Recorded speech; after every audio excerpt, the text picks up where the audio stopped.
오늘도 왕 중의 왕이신 주님 전에 나와 예배드리게 하신 것 성령님의 은혜인 줄 믿고 감사드립니다. 찬송 받으시기에 합당하신 주님, 온전히 주님을 사모하는 간절한 마음으로 기도드립니다. 이 시간 모든 행한 죄들은 씻겨지며 회복되길 원합니다. 이 세상 유혹에 빠져 헤매고 하나님의 말씀이 기준이 아닌 세상의 잣대로 타인을 판단하고 정죄하였으며 이웃을 사랑하기보다 자기 자신을 더욱더 사랑하였습니다. 예수 그리스도와 동행하는 삶을 살겠다고 말하고 다짐하지만 행동으로 옮기지 못하고 오히려 그들의 시선이 두려워 주눅들었던 모습, 더욱이 그들과 똑같이 행동했던 모습들, 아버지 앞에 너무 부끄러워 고개조차 들 수 없습니다. 이 시간 주님 앞에 회개합니다. 예수 그리스도의 십자가의 피로 부끄러운 모습들이 씻겨나가고 성령의 충만함으로 회복되길 간구합니다. 또한 그렇게 될 줄 믿고 감사 찬송을 드립니다. 경제적으로 일터 가운데에서 또는 병에 걸리는 등 여러 가지 어려운 일에 부딪혀 절망 가운데 있는 자들이 있습니다. 사랑이 많으신 하나님 아버지, 이들의 간구에 귀 기울이시니 감사드립니다. 세상의 것들에 흔들리기보다 그러한 상황일수록 길이요 진리이신 하나님 말씀에 더욱더 주님께 의지하고 기도함으로 나아가도록 성령님께서 붙들어 주시옵소서. 하나님 아버지, 예루살렘과 온 유대와 사마리아 땅끝까지 주님의 증인이 되리라 하신 말씀 지키기 위해 온 세상 곳곳에서 힘쓰시고 계신 선교사들과 교회들이 있습니다. 경제적으로, 문화적으로, 언어적으로 많은 어려움이 있지만 주님께서 채워주시는 줄 믿습니다. 그 사역을 위해 지혜를 더하시고 양육간에 강건하고 성령으로 더욱 충만하게 하여 주시옵소서. 강하고 담대하게 전한 주의 복음으로 온 열방이 주님께 기뻐 찬송드리며 춤추게 될 날을 사모합니다. 사랑의 하나님, 순복음 선교교회를 위해 기도드립니다. 주님의 은혜로 홍원표 목사님께서 건강하게 돌아와 주님께서 세우신 자리에 다시 말씀 전하게 하시니 감사드립니다. 영육간을 강건하게 하사 순복음 선교교회의 사역 온전히 감당하게 하시옵소서. 그 가운데 우리가 전혀 예상치 못한 방법으로 이 교회를 통해 성령께서 새롭게 역사하실 줄 믿습니다. 성도 한 사람 한 사람 주님께서 주의 눈동자로 지키시니 감사드립니다. 그들의 가정과 학업, 일터에서 예수 그리스도의 향기를 내는 귀한 주의 자녀들 되게 하시니 또한 감사드립니다. 성도들과 이 교회가 말씀, 성령, 사랑, 기쁨으로 충만하며 부흥성장하게 하여 주시옵소서. 오늘 말씀 전하실 목사님 위에 성령 기름 부어주시사 성령의 감동으로 전하시는 그 말씀, 듣는 자들의 마음밭에 깊이 새겨 그들의 삶이 회복되며 주님께서 기뻐하는 삶을 살게 하여 주시옵소서. 이 시간 주님께 온 마음과 정성을 다해 예배드리기 원합니다. 저희의 마음과 생각을 지켜주시옵소서. 이 모든 것 주님께 맡기오며 예수 그리스도의 이름으로 기도드립니다. 아멘. 아멘. 할렐루야. 자, 자리에 앉으시기 바랍니다. 할렐루야. 오늘 봉독해 드릴 성경 말씀은 요한복음 13장 3절에서 10절 말씀입니다. 요한복음 13장 3절에서 10절 말씀 제가 봉독해 드리겠습니다. 저녁 먹는 중 예수는 아버지께서 모든 것을 자기 손에 맡기신 것과 또 자기가 하나님께로부터 오셨다가 하나님께로 돌아가실 것을 아시고 저녁 잡수시던 자리에서 일어나 겉옷을 벗고 수건을 가져다가 허리에 두르시고 이에 대하여 물을 떠서 제자들의 발을 씻으시고 그 두르신 수건으로 닦기를 시작하여 시몬 베드로에게 이르시니 베드로가 이르되 주여 주께서 내 발을 씻으시나이까. 예수께서 대답하여 이르시되 내가 하는 것을 네가 지금은 알지 못하나 이후에는 알리라. 베드로가 이르되 내 발을 절대로 씻지 못하나이다. 예수께서 대답하시되 내가 너를 씻어주지 아니하면 네가 나와 상관이 없느니라. 시몬 베드로가 이르되 주여 내 발뿐 아니라 손과 머리도 씻어 주옵소서. 예수께서 이르시되 이미 목욕한 자는 발밖에 씻을 필요가 없느니라. 온몸이 깨끗하니라. 너희가 깨끗하나 다는 아니니라 하시니. 아멘. 찬송가 43장을 같이 하고 오늘 제가 이제 말씀을 선포하도록 하겠습니다. 찬송가 43장입니다.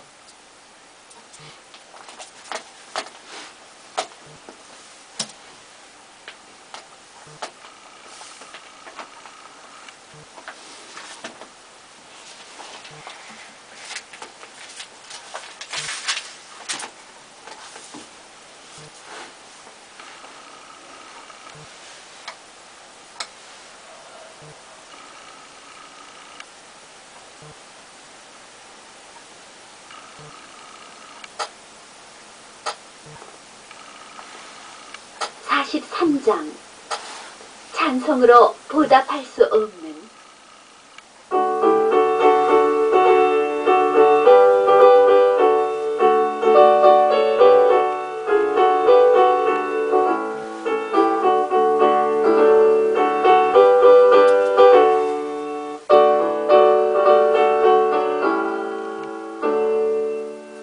찬송으로 보답할 수 없는 큰 사랑 주님의 영광 할렐루야.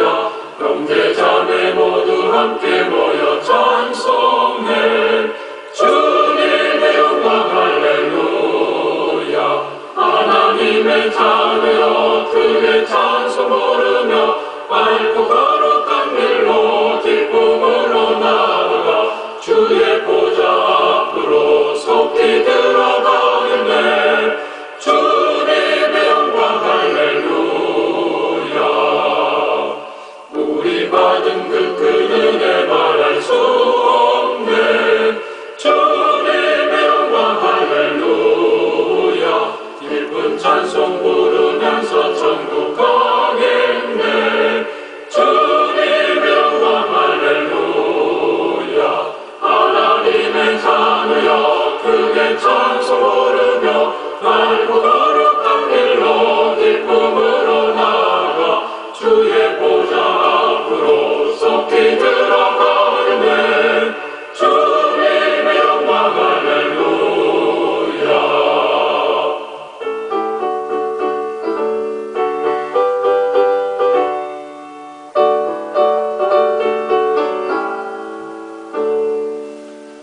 잠시 후에 우리 모두 주를 보겠네.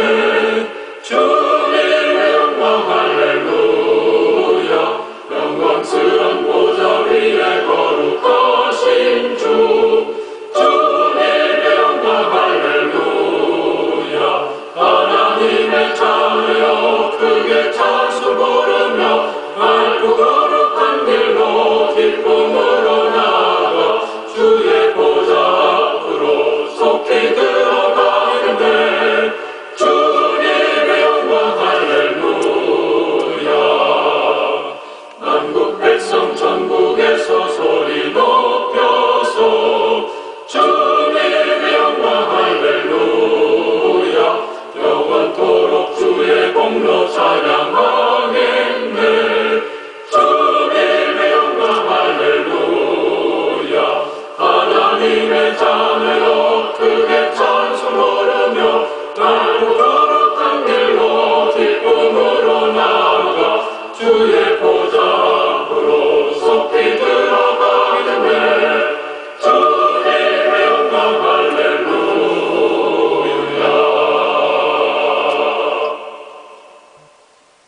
아멘.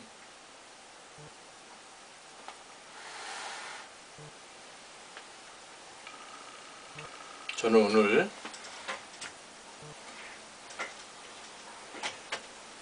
여러분과 함께 예수 그리스도의 끝없는 사랑이라는 제목으로 함께 은혜를 나누고자 합니다. 제가 2개월 동안 미국에 출장 가 있느라고 오늘 금년 들어서 제가 우리 교회에서 처음으로 말씀을 선포합니다. 다시 이 재단에서 여러분에게 말씀을 선포하게 된 것을 참으로 기쁘게 생각합니다. 미국에 있는 동안에 세 번의 한인교회에서 초청을 해서 말씀을 선포하고 또 인터넷 선교와 전도에 대한 특강도 또 2번이나 했었습니다. 그 말씀 선포를 통해서 같이 좋은 교제 시간을 가졌고 또 은혜를 같이 나누는 시간을 가졌었습니다. 이제는 또 우리 순복음 선교교회에서 열심을 내어서 여러분들의 영육간의 강건함을 위해서 말씀을 선포할 텐데 오늘부터 또 여러분들 많은 은혜를 받으시기 바랍니다. 여러분은 매주 최소 한 번 이상은 예수 그리스도가 누구신지에 대한 말씀을 듣고 있습니다. 예수 그리스도를 믿는 성도들이 예수 그리스도께서 이 땅에 오신 목적을 잊지 않을 뿐만 아니라 언제나 그것을 상기하는 것은 신앙생활에서 무엇보다도 중요한 것입니다. 왜냐하면 예수 그리스도가 누구시고 또한 그분이 무엇을 하시는지를 알지 못하고 신앙생활을 하는 것은 매우 부익하고 헛된 일이 될 것이기 때문입니다. 예수 그리스도는 이 세상 사람들을 영원한 멸망 가운데서 영원한 생명 가운데로 인도해 주시기 위해서 하나님의 아들로서 이 땅에 오신 분이십니다. 사람을 영원한 생명 가운데로 인도하기 위해서는 그 사람들이 가지고 있는 죄가 한 점도 없어야 됩니다. 왜냐하면 영원한 생명의 세계는 하나님이 계신 곳이기 때문입니다. 하나님은 참으로 거룩하고 거룩하신 분이십니다. 그렇기 때문에 죄로 인해서 더러워진 사람들은 거룩하신 하나님과 함께 있을 수가 없는 것입니다. 하나님은 세상을 참으로 사랑하십니다. 특히 하나님께서는 그 세상 가운데 있는 사람들, 즉 하나님의 형상대로 지으신 사람을 참으로 사랑하십니다. 사랑하는 성도 여러분, 여러분이 누군가를 사랑할 때 그 사람과 가장 하고 싶은 것이 무엇입니까? 그것은 그 사람과 함께 있는 것입니다. 두 사람이 사랑하면 그 순간부터는 어찌하든지 함께 있고 싶어 하는 것입니다. 사랑이 식어지면 그 사람과 함께 있는 것은 고사하고 그 사람을 생각하는 것마저도 싫어지게 되는 것입니다. 하나님께서는 저와 여러분을 사랑하시기 때문에 저와 여러분과 함께 있고 싶어 하시고 항상 저와 여러분에 대해서 생각을 하고 계신 분이십니다. 그것도 1000년, 2000년이 아니라 영원히 그렇게 하고 싶어 하신다는 것입니다. 그런데 하나님께서 사람과 함께 하시고자 하는데 큰 문제가 있게 된 것입니다. 그 문제가 바로 사람들이 지은 죄 때문인 것이었습니다. 사람들의 죄가 해결되지 않는 한 아무리 하나님께서 사람들을 사랑하신다 하셔도 그 죄 있는 사람들과 거룩한 하나님의 나라에서 함께 하실 수가 없는 것입니다. 그래서 하나님께서는 그 사랑하는 사람들과 영원히 함께 계시기 위해서 사람들의 그 죄의 문제를 해결해 주시기로 하셨던 것입니다. 사람들의 죄는 만만치 않은 것이었습니다. 사람들의 모든 죄를 없애주기 위해서는 엄청난 대가를 치르지 않으면 안 되었습니다. 사람들이 하나님께 지은 죄, 그리고 세상 사람들 간에 지은 죄는 사람들 스스로가 해결할 수 없이 무거운 것이었습니다. 사람들이 그 무거운 죄를 없애주기 위해서는 참으로 정결한 피가 필요했었습니다. 성경에서 피는 생명이라고 가르치고 있습니다. 구약성경 레위기 17장 11절에 그것에 대하여 다음과 같이 기록하고 있습니다. 육체의 생명은 피에 있습니다. 내가 이 피를 너희에게 주어 제단에 뿌려 너희의 생명을 위하여 속죄하게 하였나니 생명이 피에 있으므로 피가 죄를 속하느니라. 아멘. 이와 같이 하나님께서는 사람들의 죄를 없애주시기 위해서 생명의 근원인 피를 사용하셨던 것입니다. 물론 그 피는 흠도 없고 점도 없는 정결한 피여야 했습니다. 구약시대에는 제사를 통해서 사람과 하나님 간에 지은 죄, 또한 사람과 사람 간에 지은 죄, 그리고 사람들이 알고 지은 죄, 또 부지불식 간에 모르고 지은 죄를 사함받도록 했던 것입니다. 이러한 제사를 각각 속죄 제사와 속건 제사라고 했습니다. 이때 제사에서 사용하는 제물로 짐승이나 곡물을 사용하였습니다. 제물로 사용되는 짐승으로는 소, 염소, 양, 그리고 비둘기였습니다. 제사를 드리는 사람의 신분에 따라서 사용되는 제물이 달랐습니다. 가난해서 짐승을 소유할 수 없는 사람은 곡식가루를 잘 빻은 그 곡식가루를 제물로 드렸습니다. 짐승을 제물로 사용할 때는 그 피를 제단에 뿌리고 또 그 살은 태웠습니다. 피는 죄를 없애는 정결함을 의미하는 것입니다. 그 짐승의 피는 죄를 속죄받기 위해서 제사를 드리는 사람의 피를 상징하는 것이었습니다. 즉 사람의 피를 대신해서 짐승의 피를 사용했던 것입니다. 그리고 그 가죽은 제사장이 봉사를 한 그 수고로운 대가로 제사장이 가져가서 사용했습니다. 그렇습니다. 하나님께서 사람들에게 그들의 죄를 사함받을 수 있는 방법을 가르쳐 주셨던 것입니다. 하나님께서는 사람들이 그렇게 죄를 없애게 함으로써 그들과 교제를 나누시기를 원하셨고 또한 그것을 기뻐하셨던 것입니다. 왜냐하면 하나님께서는 사람을 사랑하시기 때문에 그러신 것입니다. 그런데 사람들이 점점 겉으로만 하나님께 죄를 없애달라고 하는 척하였지 실상은 그 마음과 행위는 전혀 그런 것이 아니었습니다. 그러니까 제사를 지내는데 진실로 마음을 다해서 제사를 지내는 게 아니었다는 것입니다. 즉 진정으로 죄를 회개하는 마음으로 제사를 드리는 것이 아니라 그저 형식적으로 제사를 드리게 되었던 것입니다. 그래서 하나님께서는 더 이상 사람들이 하나님께 제사를 지내는 것을 원하지 않으셨고 제사 지내는 것을 기뻐하시지 않으셨을 뿐만 아니라 그것을 오히려 싫어하게 되셨다고 성경은 기록하고 있습니다. 이러한 하나님의 사람들에 대한 마음에 대해서 이사야서 1장 11절과 15절에 다음과 같이 기록되어 있습니다. 이 말씀을 보면 하나님께서 사람에게 얼마나 실망을 하셨는지 생생하게 알 수 있습니다. 잘 들어보시기 바랍니다. 나는 너희가 바치는 짐승의 제물이 역겨워 죽을 지경이다. 더 이상 그런 것들을 내게로 가져오지 말아라. 너희가 바치는 살찐 순양에 나는 질려버렸다. 너희가 잡아서 바치는 제물의 피는 보기도 싫다. 범죄한 것은 뉘우치지도 않는데 누가 너희의 희생제물을 달갑게 받겠느냐. 너희가 내게 살라 바치는 향불도 내 코에는 악취일 뿐이다.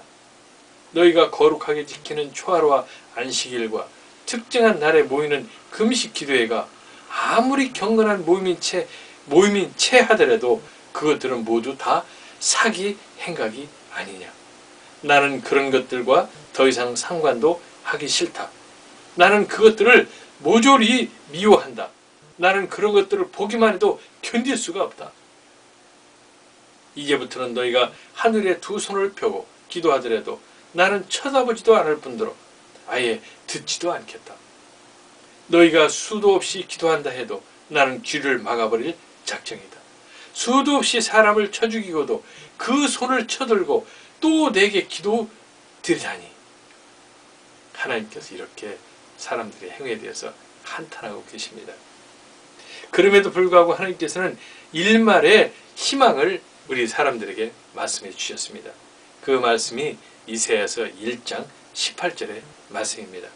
오늘아 우리가 서로 변론하자. 너희의 죄가 주홍빛과 같다 해도 눈과 같이 희어질 것이며 진홍빛과 같이 붉어도 양털같이 희어질 것이다. 너희가 기꺼이 하려는 마음으로 순종하면 땅에서 나는 가장 좋은 소산을 먹을 것이다. 할렐루야. 하나님께서는 그렇게 보기 싫어하고 욕겨하는 그 사람들의 행위, 그게 있음에도 불구하고 이렇게 하나님께서 나와 함께 한번 얘기를 좀 하자. 그래서 너희들이 내 말을 듣고 순종한다면, 다시 돌아온다면, 회복된다면 내가 너희의 모든 지금까지의 죄를 다 없애줄 것이다. 그리고 풍성하게 땅에서 먹고 살게 해줄 것이다. 이렇게 말씀하고 계신 것입니다. 얼마나 좋은 하나님이시고 사람에 대해서 얼마나 인내하시는 하나님이십니까? 사람들이 하나님 말씀에 순종해서 하나님께서 기뻐하시도록 악행을 버리고 선한 행위를 하면 죄가 아무리 많아도 그것을 모두 없애 주시겠다는 것입니다. 선한 행위의 가장 큰 것은 무엇입니까? 바로 하나님의 말씀에 순종해서 사는 것입니다. 하나님께서는 사람들의 행위에 대하여 엄청난 실망을 하셨는데도 불구하고 사람들에게 이러한 구원의 말씀을 해주셨습니다. 그런데 결국 사람들은 그들의 죄를 회개하고 하나님을 기쁘게 하지 못했습니다. 사람들은 이 세상에서 사람들의 행위로는 하나님으로부터 죄를 사함받을 수 없는 지경이 되어버린 것입니다. 그럼에도 불구하고 하나님께서는 사람들에게 마지막 구원의 메시지를 주셨습니다. 그것이 바로 메시아, 세상 사람들을 모든 죄로부터 구원하셔서 영원한 멸망으로부터 영원한 생명을 주시기로 하셨던 것입니다. 그래서 죄로 인해서 하나님 앞에 부정하게 된 세상과 사람을 정결하게 할 피가 필요하게 되었던 것입니다. 그리고 또한 하나님과 사람 간의 화목을 회복할 제물이 필요하게 되었습니다. 그런데 이 세상 가운데는 그 어디에도 그 숱한 죄로 더럽혀진 사람들을 정결하게 해서 하나님과의 관계를 화목하게 회복하게 할 제물이 없었습니다. 하나님께서는 스스로 세상의 죄를 정결하게 할 피와 하나님과 세상과를 화목하게 할 거룩한 제물을 준비하셨습니다. 바로 하나님께서는 자신과 동등되시는 그 아들로 하여금 그 역할을 담당하시도록 하셨던 것입니다. 하나님께서는 그 아들의 피와 살로 드린 단 한 번의 제사를 통해서 이 세상의 모든 죄를 청산해 주시기로 하셨던 것입니다. 그 하나님의 아들 또한 아버지의 뜻에 따라서 그 역할을 담당하시기로 하셨습니다. 하나님께서는 그 아들이 사람의 몸으로 이 세상에 태어나셔서 그 아들로 하여금 이 세상 사람들의 죄를 정결하게 할 속죄 제사와 속건 제사와 화목 제사와 희생 제사의 제물이 되게 하셨던 것입니다. 사랑하는 성도 여러분, 여러분 중에 누가 여러분의 아들과 여러분의 사랑하는 다른 사람을 위해서 여러분의 아들과 딸을 생명을 바치게 할 수 있는 사람이 누가 있겠습니까? 그 하나님의 아들이 이 세상의 모든 죄를 대신해서 제물이 된다는 것은 곧 그 하나님의 아들이 사람의 육신이 되어서 이 세상에 태어나셔서 피를 흘리며 죽어야 한다는 것을 의미하는 것입니다.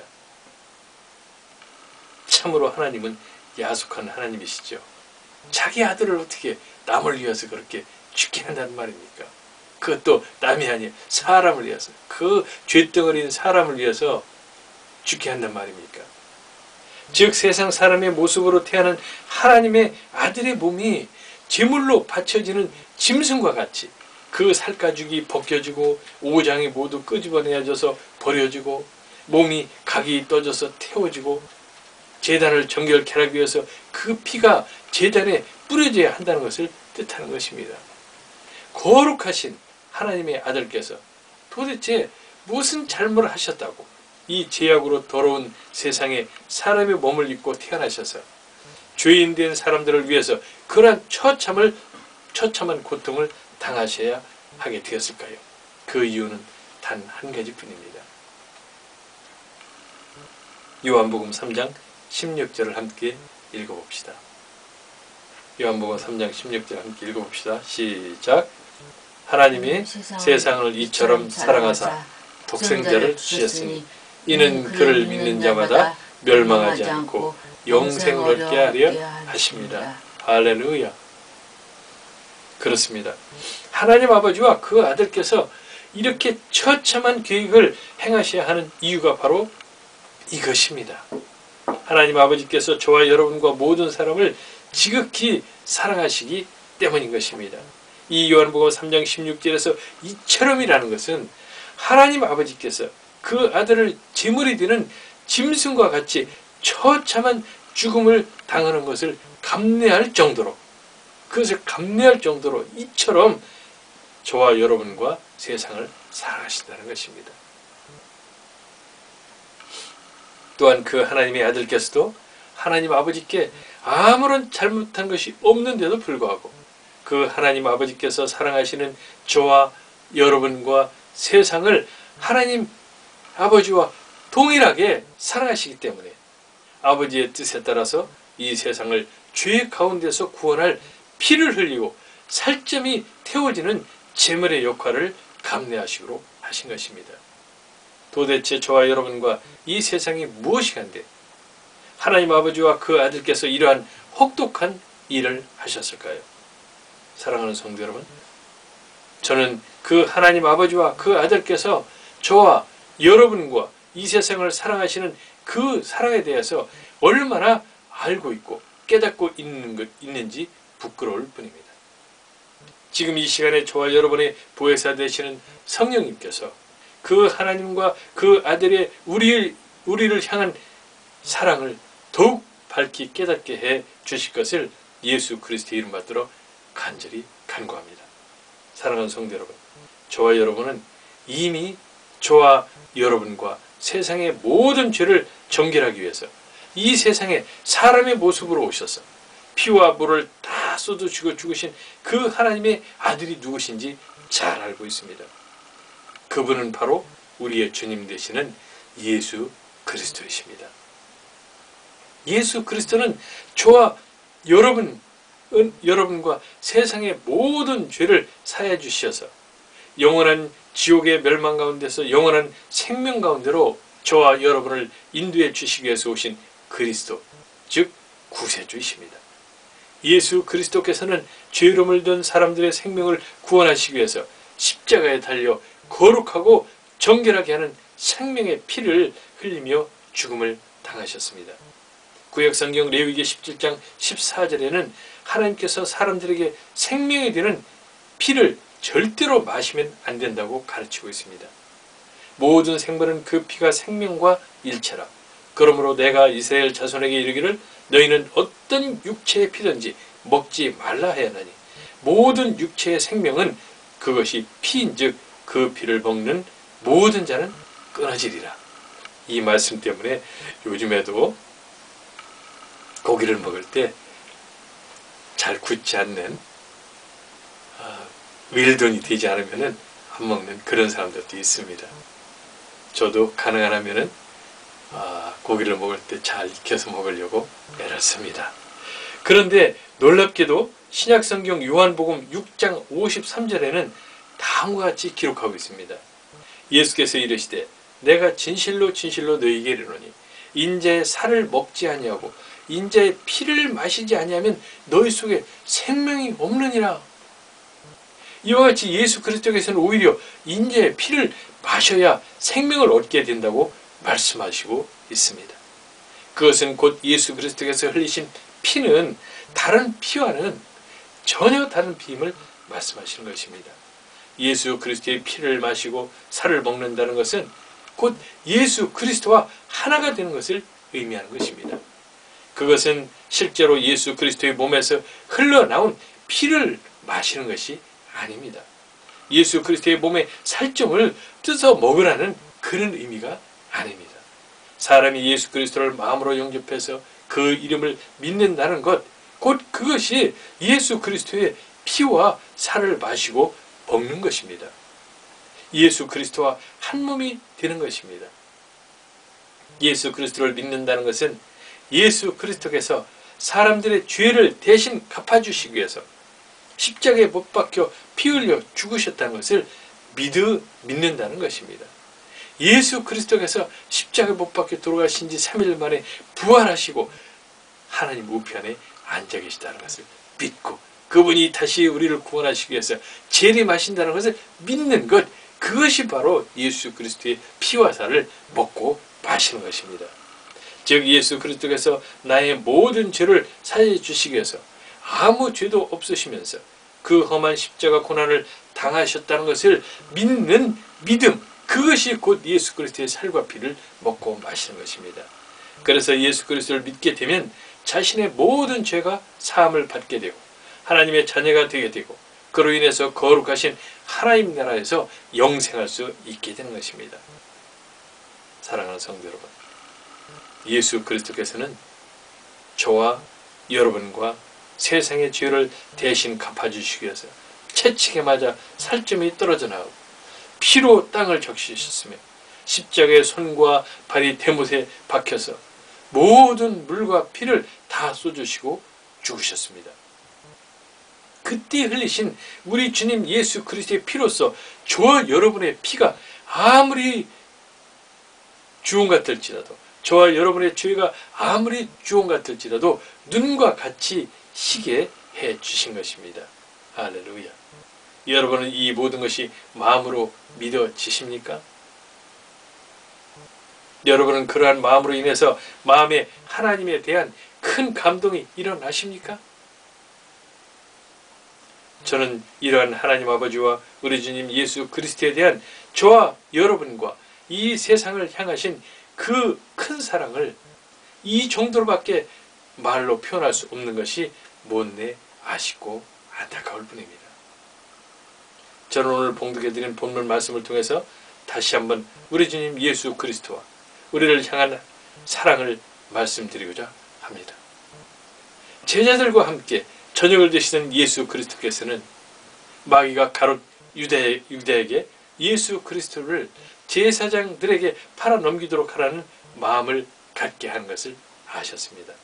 또한 예수 그리스도께서는 하나님 아버지께서 모든 것을 자기 손에 맡기신 것과 또 자기가 하나님께로부터 오셨다가 하나님께로 돌아가실 것을 분명하게 알고 계셨습니다. 즉 이제 예수 그리스도께서 십자가 고난을 당해서 죽으실 때가 되었음을 아셨던 것입니다. 그것을 알게 된 예수 그리스도께서는 자리에서 일어나서 겉옷을 벗고 수건을 가져다가 허리에 들으셨습니다. 한번 그 모습을 여러분들 상상해 보시기 바랍니다. 지금 저녁 먹는 만찬 자리입니다. 저녁을 먹고 있었습니다. 그런데 갑자기 주님이 가운데서 일어나시더니 겉옷을 벗고 수건을 허리에 차시고 그리고 일어나신 것입니다. 이 모습을 바라보는 제자들은 도대체 예수님께서 무슨 일을 하시려고 그러시는지 무척 궁금했습니다. 그러나 아무도 예수님께서 왜 그러시는지 물어보는 사람이 없었습니다. 예수 그리스도께서는 그러한 모습으로 대야에다가 물을 떠서 제자들 앞으로 가져가셨습니다.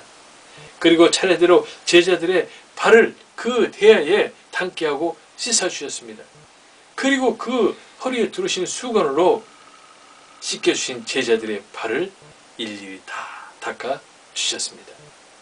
아무도 그런 예수 그리스도를 말리지 않으셨습니다. 그렇게 시몬 베드로에게까지 가셨습니다. 시몬 베드로는 이렇게 예수 그리스도께서 한 사람씩 제자들의 발을 씻어주시는 것을 바라보았습니다. 베드로는 예수 그리스도가 왜 그러시는지 참으로 이해할 수가 없었습니다. 제자들이 선생님께 감사하다고 선생님의 발을 씻어 드려야지 선생님이 제자들을 발을 씻어주고 계신 것입니다. 여러분은 왜 그런지 이해가 되십니까? 여러분을 가르치시는 선생님이 아무 말도 없이 느닷없이 대에 물을 떠다가 발을 닦아줄 테니 발을 내놓으라고 하고 수건으로 씻어준다면 그것을 여러분은 어떻게 받아들이시겠습니까? 아마 제자들 중에는 그런 예수 그리스도를 바라보면서 자신들이 예수 그리스도를 따라다니면서 고생을 한 것이 안쓰럽고 고마워서 예수님이 그러시나 보다 라고 생각하는 제자도 있었을 것입니다. 시몬 베드로는 자신 앞에 오셔서 발을 내밀라고 하는 예수 그리스도를 바라보면서 이렇게 말합니다. 주여, 주께서 내 발을 씻으시나이까? 이렇게 질문합니다. 이것은 무엇입니까? 어떻게 주님이 제 발을 씻으시겠다는 말이십니까? 이렇게 질문을 하는 것입니다. 베드로는 어떻게 하나님의 아들이시고 그리스도이신 선생님께서 제 발을 씻으려고 하십니까? 라고 이렇게 묻는 것입니다. 그러자 예수 그리스도께서 베드로에게 이렇게 말씀하십니다. 내가 하는 것을 네가 지금은 알지 못하나 이후에는 알리라. 이렇게 말씀하십니다. 지금은 너희들한테 말해줘도 모른다는 것입니다. 그러나 앞으로 알게 될 것이다. 이렇게 말씀을 해주셨습니다.